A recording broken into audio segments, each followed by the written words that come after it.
labadii 2017 wixii ka horreeyay waxaan ahaan jiray hudheele googooye suqaarka oo googooya loo jiray magacayga mushaarkaygu $10 iyo wixii ka badan buu ahaan jiray $10 waqtiga joogay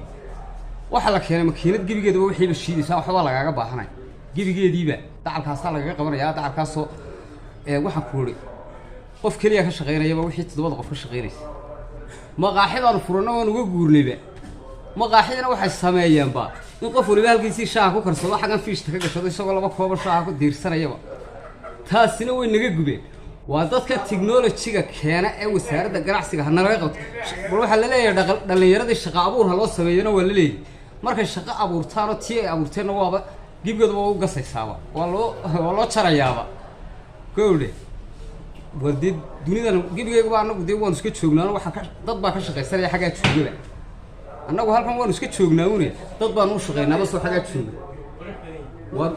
bal falowday si haatan xagga TikTok iska deganaadee falowday siiyaba